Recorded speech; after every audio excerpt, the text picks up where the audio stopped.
Hey everyone, you're watching the latest episode of In Studio, and today we have Rory Culkin. When did the script first come to you? And you kind of talk about what, I guess, drew you to this role in this project. Yeah, I got the script years before we shot it. I was attached for a long time, and the script came with a picture of Euronymous in corpse paint, so that immediately grabbed my attention. And then, As it should. yeah, and then as I was reading it, I realized that this story was really familiar, and I remember hearing about the story of mayhem and the church burnings. And then, I spoke to Jonas, who was sort of in that scene, and I was a big fan of his and Spun and his music videos, and Now, for those who don't know what black metal is, can you kind of give your best description for it? Or I guess most people don't know what everyone does. Norwegian black metal Norwegian black metal. Yeah, it's a certain subculture of metal, and it's mostly about promotion. That's how it separates itself from the other genres of metal. They burn down churches, and they would take pictures of corpses and use that as their album covers. So I think black metal sort of just aims to scare mothers and children. What was your biggest, I guess, takeaway after filming? Did anything stick with you about this? Or? Yeah, I mean, when I was researching the role in the story, I was really sort of scared of these kids. No. And after we shot and coming away from it, I look at them as boys now, and they're not intimidating at all. And, they're teenagers. Right, and I'm in danger of almost stripping them down too much, where I don't give them enough credit. Where in my mind they're such kids and they're such babies, when really they're there's a balance. They're babies, but then they're also sort of Monsters. Terrorists, in a way, yeah. Well, I guess what are the biggest challenges you faced? I mean, aside from trying to play black metal, which is just... Because you learned the guitar for it. Right, yeah. And black metal is, guitar is really just constant movement, you know what I mean? So there's a lot of, like... Are your hands okay? Bloody fingers, and I looked at pictures of the real Euronymous, and he was, he's sort of a small dude, but his forearm was just thick, because he was just constantly, moving. That's a weird gesture, yeah, it's an atrocious music, so that was difficult. Trying to learn black metal, you immediately gain an appreciation for it, because it's not easy. His name, man, hearing you say it again, like I had trouble pronouncing it. Euronymous. That's why I haven't said it yet. But Euronymous. It's insane. It's I think it's based off of, it's a demon. The demon has the skin of a fly, and he leads you to the afterlife, to hell. That's how he got the name Euronymous. Wild. All the names are, the drummer is Hellhammer, and the bass player is Necro Butcher. Some fun guys. What were you like as a teenager growing up? I was not like Euronymous as a teenager. I was pretty introverted. I did all I could to not promote myself when I was a teenager. Yeah. And Euronymous was all about getting his face out there, and he was a very good promoter before social media. He got his face out there and his band out there. Yeah. Did you know anyone kind of like this character that you kind of pegged off of, or? No, I mean, I tried to relate to Euronymous. I tried to sort of compare certain elements of him and myself and how we did relate, and what were they? Very little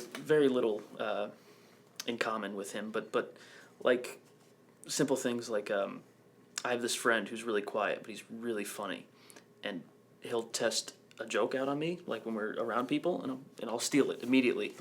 But that's like the joke with us. Like I'll immediately steal his joke, and then so it's like Euronymous kind of does that. He'll steal someone's like joke and make it his, and so that's how I sort of relate to him. It's just the claiming of other people's material. Do you have your own jokes? I don't. I'm not funny at all. I think you're funny. Oh, thanks, man. You recently joked about kind of growing up with an acting family and kind of how they said to you, don't embarrass us. Can you kind of talk about that? And right. Can you elaborate on elaborate on what you meant? No, it's just my brother's giving me a hard time and telling me not to blow it before an audition, and it's true. And true, stuck with you too. True story. Yeah, don't embarrass the family. That was the main joke. Now, last year you starred in Waco, which is another true story, and I feel like a lot of people didn't get to see it for some reason. Yeah. Do you agree? Probably. Yeah. I don't know. I didn't look at the I think numbers. it was missed, and I don't know why. And I interviewed Paul Sparks and Taylor Kitsch about it. Yeah. And what would you say, I guess, was your biggest takeaway from that project? And yeah, that was That was a rough one too, because it's such a polarizing yeah. subject, and I think that's probably why it's was sort of just came and went. I think it's it makes people uncomfortable. The story, you don't really know who to side with, and when people think about Waco and what happened there, they often confuse it with like Heaven's Gate and like cults that had to do with aliens and those people that committed suicide, when the Davidians were just sort of normal religious people that were sort of molded into a cult, and I don't know. It's a complicated story. So I think that's what a lot of people said last year when it came out. Right. That it was tough to kind of see each side to it, I guess. Right. It's hard to it's hard to express the shades of gray in that situation. Yeah. Now, as an actor, do you gravitate more towards true stories, or? Yeah, I'm finding I'm getting a lot of them, and I'm getting more and more projects that take place late '80s, early '90s. Yeah. I feel like the last few things I've done have all taken place in that time. It's a good era. I guess so. I think it's what it's just our generation is suddenly reflecting on when they were kids. I don't know what it is. One thing that wasn't a true story was Signs. Right. One of your earlier roles. Right. Have you followed the work of M. Night Shyamalan through the years, and have you seen the Glass? I haven't seen Glass yet, but yeah, I have. I'm a big fan of his work. I liked The Visit. Is that what it's called? I think so. Yeah, with the grandparents. Yeah, That was a good one. That was fun. What was your kind of favorite memories from shooting that? I mean, you're pretty young and. Signs. Yeah. There's a lot of stuff. I mean, that was really like formative time for me. Working with Mel Gibson and Joaquin Phoenix is pretty incredible. And looking back, Joaquin was only 26 when we shot that, and I think M. Night was 29 when we shot that. And I'm 29 now. I'm like, what am I doing with myself? It's I don't know. It's You're doing great. quite a measuring stick, that I. What back then, looking back, was acting something you really wanted to do, and did you see a career in it as a child? And how do you translate that as? Yeah, I mean, as a child, it doesn't seem like a career when you're a kid. It just seems like a hobby, and like, yeah, I'll do that, and I don't have to go to school for that month. Yeah, I'll do that. No, but that's the way to go. But then once you reach adulthood and you got to start, paying bills and stuff like that, you got to choose. Is this a hobby or is this a career? Is this a job? So, and also what worked, when you're an actor as a kid, what works then doesn't really work when you're an adult. You sort of have to relearn how to act as an adult, because a lot of that doesn't fly. You can't have like stupid habits as an adult actor. So yeah, it's a weird one. I don't know. Currently, do you have a dream role that you want to tackle, or? I really want to go to space. I've never been to space, and I've every director I know, I'm like, just take me to space someday. Just keep that in mind. What would that story look like? I don't know. You in space. I would like zero gravity. My hair would. That would fly around. Yeah. That'd be epic. It'd be pretty cool. Huh? One of my favorite films that you starred in was Richie Rich, and you starred as a younger Macaulay, and you worked with him. Yeah. Funny, you was a little kid. Yeah, I stole the show. It's a great movie. That's my two scenes. That's a classic film. When working with him, I guess, what was that like? Do you remember that? No, I don't remember that. Yeah, I haven't really worked with Macaulay. I mean, I played a younger version of him, but I've worked with Kieran in Lime Life when I was like 18, so that was more. I remember more of that one.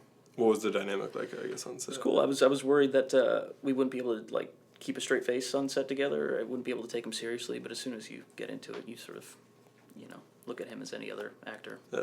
He's currently starring in one of the best shows ever made, Succession. Yeah, that's a good one, huh? Have you watched it all? I have. Oh yeah. What is your reaction to kind of his character? I love it. I think there's a lot there. I'm curious to see the second season, which direction they decide to go with him. Yeah. He said he's not an asshole, but he knows a lot of assholes. So. Right. Yeah. He's awfully good at playing them.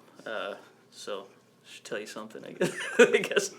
The show is so big. One question we're asking everyone that's kind of fun is there a classic or popular film that you haven't seen and still need to, and maybe something you're embarrassed to say you haven't seen yet? Oh, man. I'll tell you some people's answers. Yeah, please. Some people said The Godfather. Yeah, right. Titanic. That's what I was going to... I've seen The Godfather, but Godfather 2, I've only seen the first half. Okay. Because you had to switch discs. Yeah. And I never got around to the second disc.